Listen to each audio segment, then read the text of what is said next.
70 degrees. And on the air with me this morning, I have our good friend Joe Fortunato. He is a professor of film studies, and he's got our film school this week. Good morning, Joe. Good morning, Gene. How are you? I'm very well, thank you. So I guess you're going to talk to us today about one of my very favorite movies of all time, Fast Times at Ridgemont High.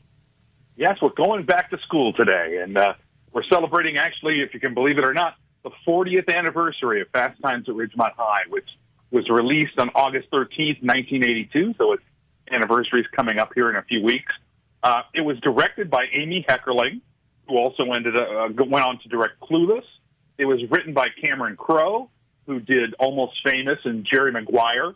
So it has a very high pedigree of its creative people. It was actually based on Cameron Crowe's memoirs about going back to high school undercover when he was a reporter for Rolling Stone magazine.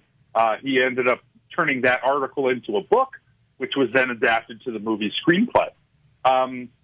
It really is, kind of unlike a lot of forgotten teen comedies during the 80s, which, there were many. Fast Times really continues to resonate today, even as a great time capsule of the era, from the music, the fashion, the attitudes, all of that kind of stuff.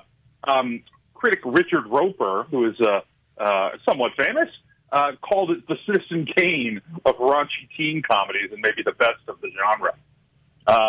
Let me see.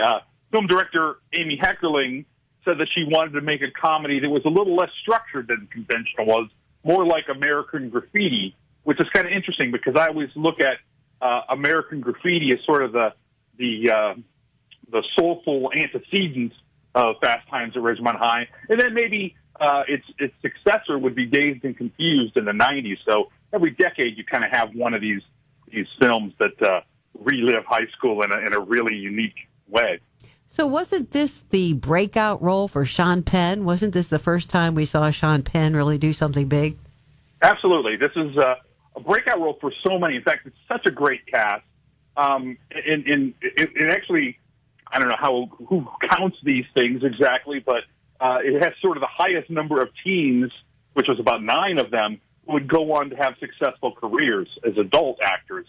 In fact, the film has 3 actors that went on to win Oscars for Best Actor. So that's pretty impressive. Sean Penn, Forrest Whitaker, Nicolas Cage all went on to win Oscars.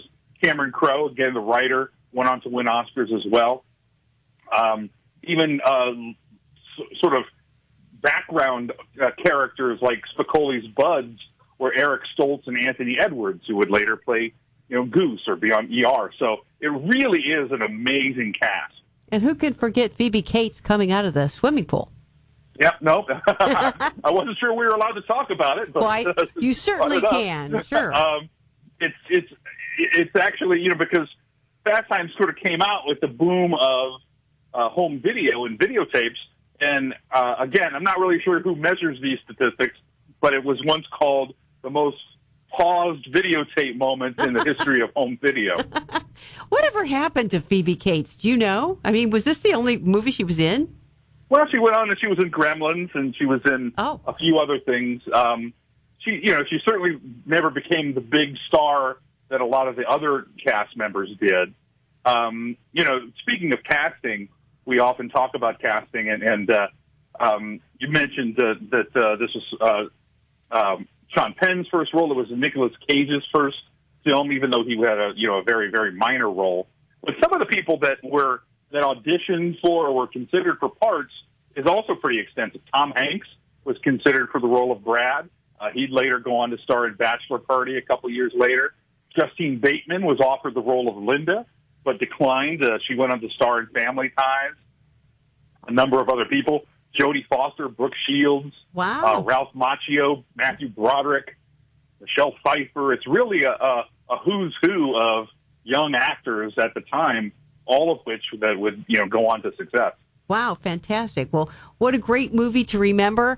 I'll have to rent that this weekend and get back into my whole Spicoli moment. Maybe go out and buy myself a shark's tooth necklace in remembrance of that. Because kind of in the spirit of like E.T. with Reese's Pieces, Spicoli wore those Vans sneakers, and they weren't very known or popular, but they ended up being super popular and flew off the shelves after that movie. So it actually spurred some commerce as well. All right. Thank you so much for being on with us today. Joe Fortunato, he is a film study professor. We went back to film school featuring Fast Times at Ridgemont High. I'm Jean Destro in for Ray Horner.